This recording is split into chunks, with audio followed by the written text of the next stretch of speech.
మహాదేవుని ఆలయం ముందు నిలబడి ప్రధాని మోదీ గారు ప్రపంచానికి బలమైన సందేశం ఇచ్చారు. దాడి చేసిన వారు మట్టిలో కలిసిపోయారు, కానీ భారతీయుల విశ్వాసం నేటికి అజేయంగా ఉంది అంటూ ఆయన చేసిన ప్రసంగం సోమనాథ్ తీరంలో మారు మోగింది.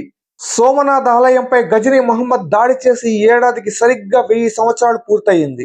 వేల ఏళ్ల క్రితం దాడి చేసిన వారు చరిత్ర పుటల్లో కలిసిపోయారు, కానీ సోమనాథ్ ఆలయం నేటికి సమున్నతంగా నిలిచి ఉంది. ఇది భారతదేశం యొక్క అజేయమైన శక్తికి మరియు ధైర్యానికి నిదర్శనం. ఆలయాన్ని కాపాడటానికి ప్రాణాలను అర్పించిన వీరులను మోదీ గారు స్మరించుకున్నారు. ముఖ్యంగా సోమనాథుడిని రక్షించే క్రమంలో వీరమరణం పొందిన హమర్జీ గోహిల్ వంటి యోధులకు ఆయన నివాళులు అర్పించారు.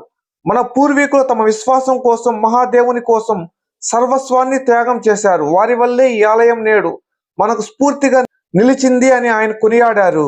స్వాతంత్రం వచ్చాక సర్దార్ వల్లభాయ్ పటేల్ గారు ఈ ఆలయాన్ని తిరిగి నిర్మించాలనుకున్నప్పుడు కొందరు అడ్డుకోవాలని చూశారని మోదీ గారు అన్నారు.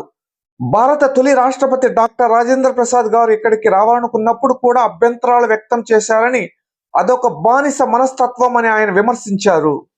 ప్రధాని మోదీ గారు స్వయంగా శౌర్య యాత్రలో పాల్గొని ప్రజల్లో స్ఫూర్తిని నింపారు. దేశాన్ని విభజించాలని చూసే శక్తుల పట్ల అప్రమత్తంగా ఉండాలని ఆయన మన సంస్కృతి మరియు వారసత్వాన్ని గర్వంగా కాపాడుకోవాలని పిలుపునిచ్చారు. ఈ వీడియో నచ్చినట్లయితే లైక్ చేసి సబ్స్క్రైబ్ చేసుకోండి. Thank you. జై హింద్.